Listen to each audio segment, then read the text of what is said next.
Good afternoon YouTube, and welcome back to another episode on Project E92 M3. And in today's episode we're going to go through everything that I've spent on the car. So if your missus are listening, turn off now.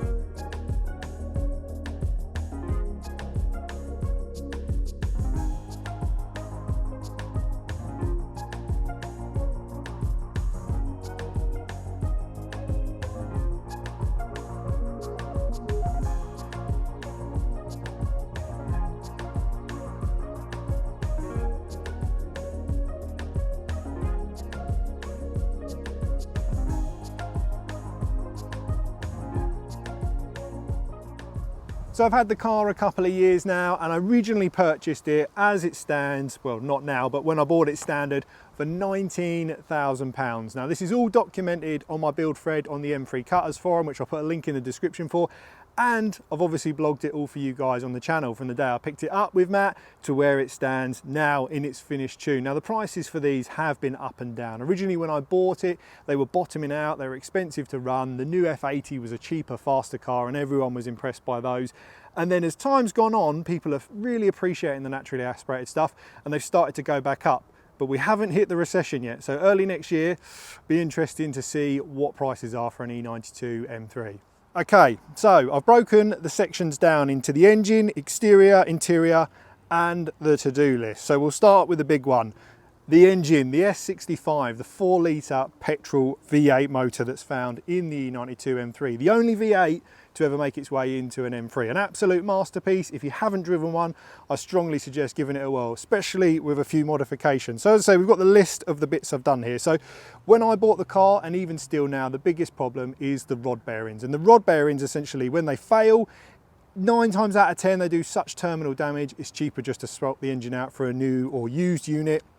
So it isn't really worth rebuilding them, but by changing the shells, you then prevent that issue, hopefully, from affecting you years down the line. So what did that cost? Well, it's something I did right at the beginning because the previous owner had never done it, and that was £1,500 to have the shells placed. Now the good news is, because of the service, you also get a new set of genuine BMW engine mounts and an oil service, which I needed to do on the car. So really, given the labour and the peace of mind, I was happy to spend the £1,500. Yes, I could have done it on the driveway. Would I have wanted to do it on the driveway? No. Next up was the spark plugs. Well, you've got 8 of them. Thankfully, they're nothing too fancy, and that was £80 for the set. Again, I had an invoice for them being changed a couple of years ago. I just wanted the full peace of mind, especially when buying a car, that it was all done. So they were changed, and that was £80 for 8 new plugs.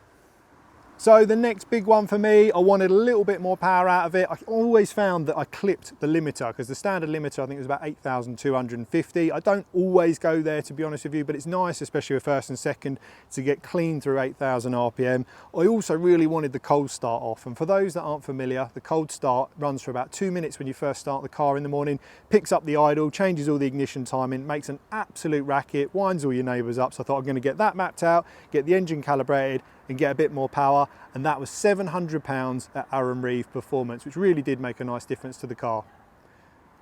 The next thing on the list, which wasn't planned unfortunately, was just as I'd got back from Aaron Reeve Motorsport, I was getting a whiff of petrol, not because of anything Aaron done. He didn't actually touch the intake side of things while it was there having the work done, but unfortunately I started getting a really small weep from the fuel rail line, and unfortunately, with it being a fuel rail and a V8, there are the 2 banks, so I ended up replacing that. Genuine BMW unit came in at £156 for the new one. Obviously labour wasn't included because I fitted it all myself, but thankfully that issue was completely gone and the smell of petrol removed. I then had an ignition coil replacement. I was getting an intermittent issue with ignition timing on full power. For those that watch the series, the car was struggling on certain power runs. The power would come back, it'd drop off. And we went through a number of things, which will come towards the end of the video in more detail. But essentially I had 7 genuine coils and one that wasn't a non-BMW one, and it was a Bosch one. Now the problem is there's a lot of copies out now on eBay and things like that. So I wasn't sure it was a genuine Bosch because normally their coils are quite good. So I went with a brand new genuine BMW one, which came in at £135 from BMW.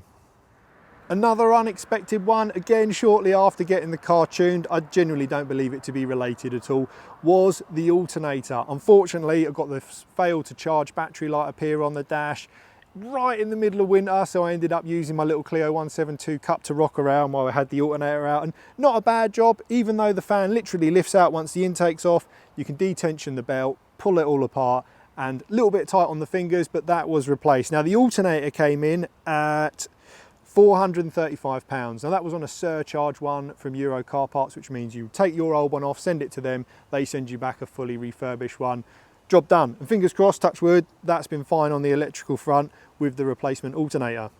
Because I'd obviously done the alternator and the battery was a couple of years old, it also made sense to put a new battery in there. Not a cheap day out, but thankfully with the Halfords trade card, £92 later, and my good friend Matt recoded it with Carly so that the car would obviously run and understand that the new battery had been installed. So for those that aren't familiar, the e92 M3 runs IBS, Intelligent Battery System, and what happens is if you put a new battery in without coding it, it can cause errors, it won't charge properly. So if you haven't got one, get yourself a coder to put that back.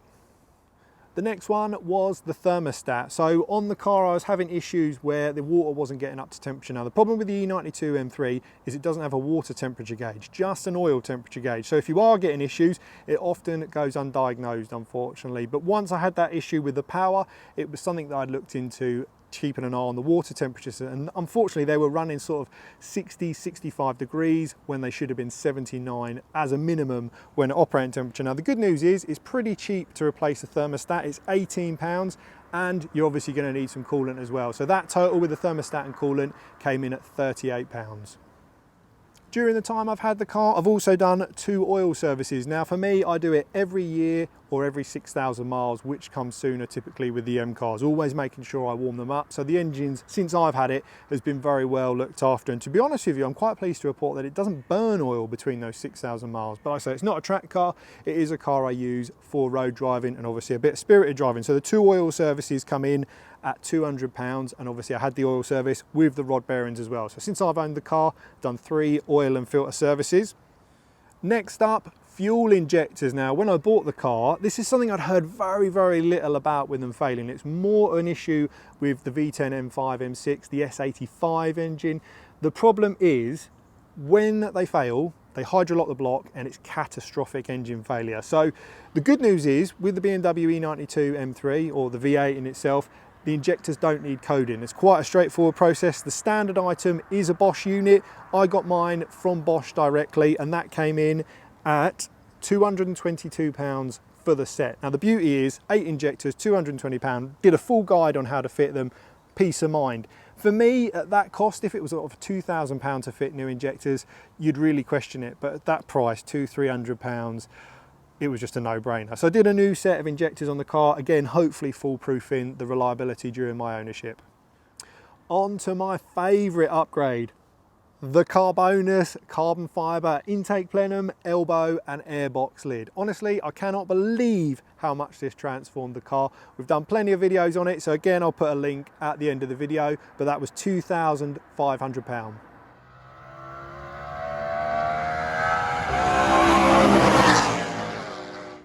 Next up, we did the standard exhaust, which came in at £160. Now, the reason I changed my already standard exhaust that had the modified internals is it was just getting a bit too loud, a little bit too ASBO, and it was ruining that wonderful intake sound. So I made the decision to buy that, which came in at £160 for the standard back box. And we did the episode on modifying the tips, so it gave it a bit more of an OEM plus look over the wheelbarrow handles that are on there as standard.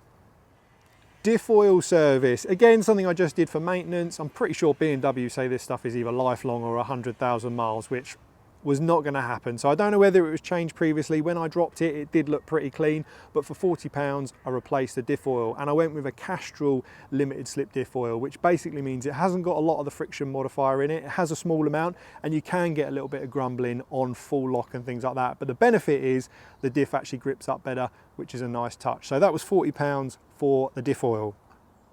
The one that caught me out in the winter, the brake vacuum sensor. So essentially under the scuttle there, I've got a video of it. It's a £150 brake vacuum sensor.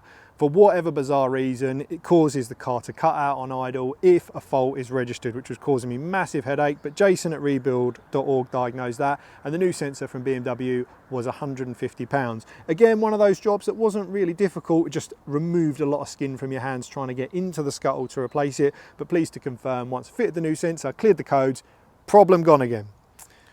Rolling with the problems, I later got an ABS sensor fault. Thankfully, that was only £16.70 for a new sensor, and again, 15 minutes to change once the car's jacked up and the wheels off. Reset the codes, jobs are good. And so the final bit for the engine, which is a known flaw again with the S65 engine, is the throttle actuators, and essentially they're the servos that open the throttle when you touch the accelerator pedal. Now, I bought those from rebuild.org. Jason didn't sponsor the channel, but I must say he was absolutely brilliant in getting the ordering and the diagnostics for the brake sensor issue I had. So I said to him, I'm going to do it to future-proof the car. £470 delivered to the door on exchange basis, and they now come with a lifetime warranty. So I'll put the total over now. My maths unfortunately isn't that good to work it out on the fly, but that's essentially what the engine has cost me during my ownership without labour. On to the exterior. So for those that saw the E92 versus E46 video, E92 was a bit of a slow burner for me on the looks front. I didn't initially gel with it looks wise. I didn't have that walk back and think, yeah, that's my car. But with the modifications and as time's gone on, I've really fallen for it. So exterior, when I bought the car, the previous owner had turned the wheels from black to grey.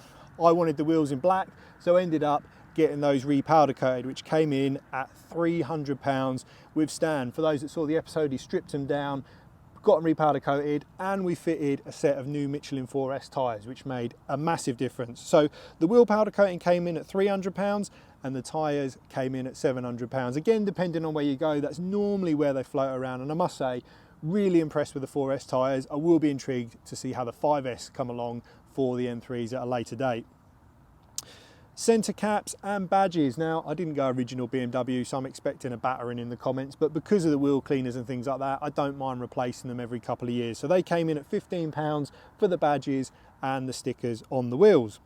The next big one was the discs and pads. When I bought the car, I knew they needed changing, and that was something that I'd budgeted for in the purchase price. So you can go genuine BMW, which is a great option, or you can go with ATE, who actually make the brake discs for BMW. And I managed to get 4 discs from ATE for £620, and I combined that with the performance friction pads at £180 for the full set. And that made a big difference to the braking and the feel. And I did the brake lines braided for £115. So the next one I did was the eye-back springs. Now these came in at just over £200. Made a nice drop over standard, but it always bugged me that the front sat a little bit too high. And now being on the KW Has kit, which came in at £750, so a lot more money, but you get the full adjustability with the springs, you get to keep the EDC dampers, and I must say, personally, I think the car drives a lot better for that. And if I was to do it from the beginning again, I would just go straight to the KW Has kit. The eye-backs work well for the money, and I will defend them for that, but the KW kit is the better option for the E92 M3, in my opinion.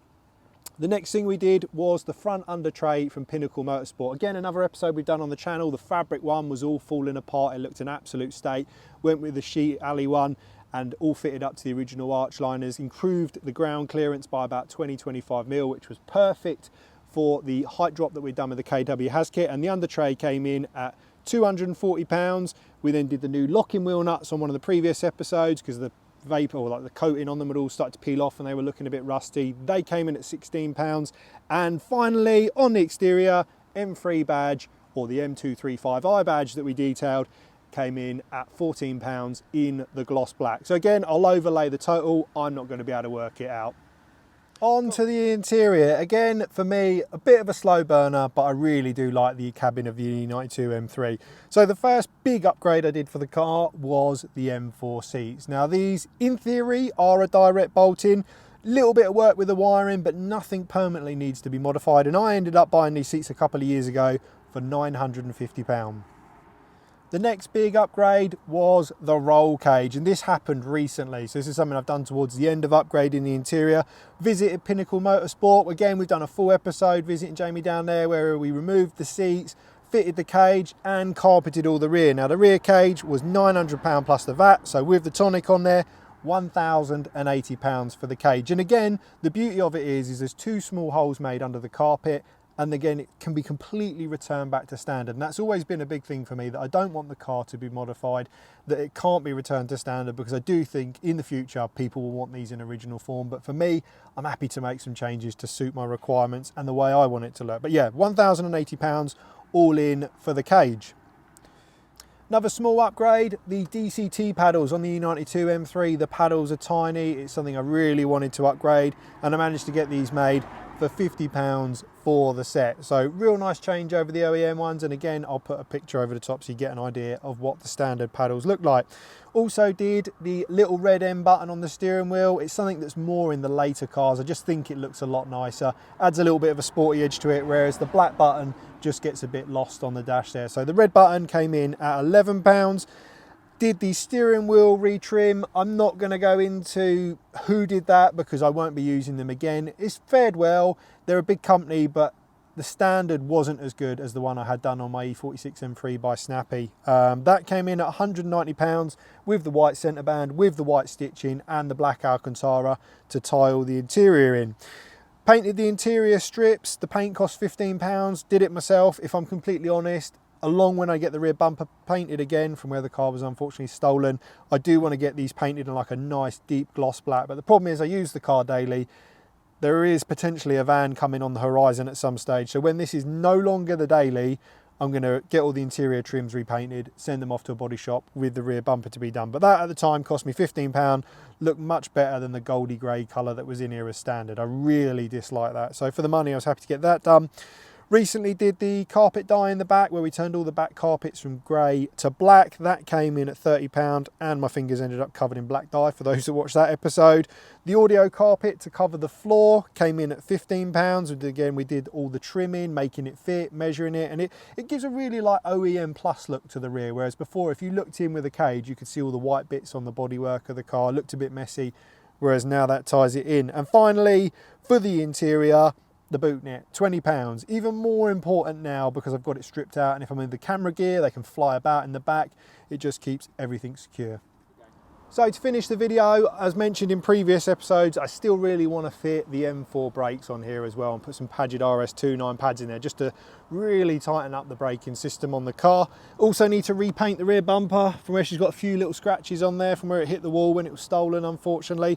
And I've got to get the car on a road trip to the Spanish mountains. So yeah, plenty more to come from the E92, but it just sort of gives you an idea on phase one of the build. So phase two, if it is no longer the daily, is going to go a little bit more hardcore. But yeah, stay tuned. If you enjoyed the video, please give the channel a like and consider subscribing. Until next time, thanks for watching.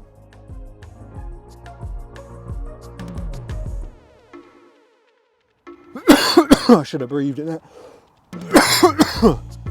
Whoa. Whoa. No, that's all right, I got it. Whoa. I was like trying to spit it all out in one take. Yeah.